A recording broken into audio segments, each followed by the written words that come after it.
حضرات محترم، ابھی میں نے خطبہ مسرونہ کے بعد قرآن عظیم کی ایک بہت ہی مشہور و معروف آیت مقدسہ کی تلاوت کرنے کا شرف حاصل کیا۔ اللہ تبارک و تعالی کلام بلیغ میں ارشاد فرماتا ہے اِنَّا أَنزَلْنَاهُ فِي لَيْلَةِ الْقَدْرِ، یعنی ہم نے جب قرآن کریم کو نازل فرمایا تو دوسری جگہ پہ اللہ تبارک و تعالی ارشاد فرماتا ہے کہ قرآن سے پوچھا جاتا ہے قرآن تو کس مہینے میں نازل ہوا؟ قرآن فرماتا ہے شہر رمضان الذی انزل فیہ القرآن، یعنی میں رمضان کے مہینے میں نازل ہوا۔ اب آپ اندازہ لگائیے مسلمانوں، اللہ تبارک و تعالی نے ہمیں اس امت محمدیہ میں پیدا فرمایا ہے۔ آقا کریم صلی اللہ تعالی علیہ وسلم ہے، ہم اس آقا کے امت میں پیدا ہوئے ہیں جن کا دندان مبارک لاجواب ہے، جن کا زلف عنبری لاجواب ہے، جن کا کملی لاجواب ہے، جن کا دندان مبارک لاجواب ہے۔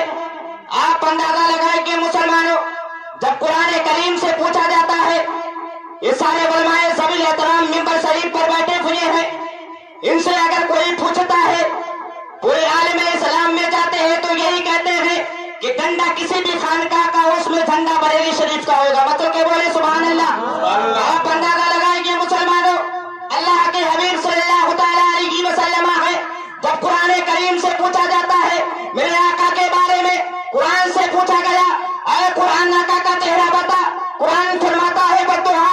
جب قرآن کریم سے پوچھا جاتا ہے اے قرآن آقا کا زلفے بتا، قرآن نے کہا واللیل اذا سجا۔ جب قرآن سے پوچھا جاتا ہے اے قرآن آقا کا سینہ بتا، قرآن فرماتا ہے الم نشرح لک صدرک۔ جب قرآن کریم سے پوچھا جاتا ہے اے قرآن تو یہ قرآن فرماتا ہے ہدی للناس، میں لوگوں کے ہدایت کے لیے آیا ہوں۔ جب قرآن کریم سے پوچھا جاتا ہے اے قرآن تو کس مہینے میں نازل ہوا؟ قرآن فرماتا ہے شہر رمضان الذی انزل فیہ القرآن، یعنی میں رمضان کے مہینے میں نازل ہوا۔ اور جب قرآن کریم سے پوچھا جاتا ہے آقا کا معراج بتا، قرآن فرماتا ہے سبحان الذی اسری بعبدہ لیلا من المسجد الحرام الی المسجد الاقصی۔ جب قرآن کریم سے پوچھا جاتا ہے اے قرآن یہ بتا، آقا کا شہر بتا، قرآن فرماتا ہے لا اقسم بہذا البلد وانت حل بہذا البلد۔ جب قرآن کریم سے پوچھا جاتا ہے اے قرآن یہ بتا، سارے انسان کس کے قبضے میں گئے، چرند پرند کس کے قبضے میں گئے، حیوانات کس کے قبضے میں گئے؟ تو قسم ہے اس رب ذو جلال کی، قرآن کریم ارشاد فرماتا ہے وما ارسلناک الا رحمۃ للعالمین، یعنی اے محبوب میں نے آپ کو سارے جہان کے لیے رحمت بنا کر کے بھیجا۔ نعرہ تکبیر، نعرہ رسالت، جشن اویس قرنی، نعرہ تکبیر، نعرہ رسالت۔ واہ بھائی ماشاء اللہ۔ حضرات محترم، اللہ تبارک و تعالی نے ہمیں حضرت اویس قرنی کے میلاد مصطفیٰ میں بیٹھنے کا موقع دیا ہے۔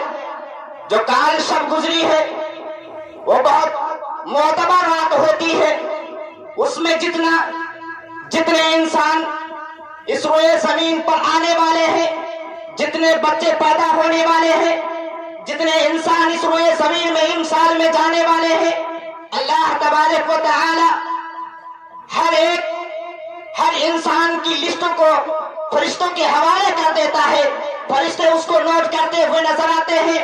آپ اندازہ لگائیے مسلمانوں، اللہ تبارک و تعالی نے موسیٰ علیہ السلام ہے، اللہ تبارک و تعالی سے فرماتے ہیں اے اللہ تبارک و تعالی یہ بتا، موسیٰ علیہ السلام ارشاد فرماتے ہیں جب کوئی بندہ تمہیں نیک بندہ یاد کرتا ہے تو خالق کائنات ارشاد فرماتے ہیں، جب تمہیں موسیٰ علیہ السلام ارشاد فرماتے ہیں یا حبیبی یا رسول اللہ، جب تمہیں کوئی نیک بندے مومن یاد کرتا ہے تو آپ کیا جواب دیتے ہو؟ تو خالق کائنات ارشاد فرماتے ہیں کہ میں ایک مرتبہ لبیک کہتا ہوا نظر آتا ہوں۔ اور جب ارشاد ربانی ہوتا ہے کہ کوئی گنہگار بندے مومن تمہیں یاد کرتا ہے تو تم کس طرح اسے پیش آتے ہو؟ آقا کریم ارشاد فرماتے ہیں کہ میں اس سے جو ہے 3 مرتبہ لبیک لبیک کہتا ہوا نظر آتا ہوں۔ آخر کہنے کا مقصد یہ ہے مسلمانوں کہ ہمیں امت محمدیہ میں اللہ تبارک و تعالیٰ نے پیدا فرمایا ہے تاکہ ہم نمازیں پڑھیں، اللہ تبارک و تعالیٰ کی بارگاہ ہمیں سجدے سجود کرے۔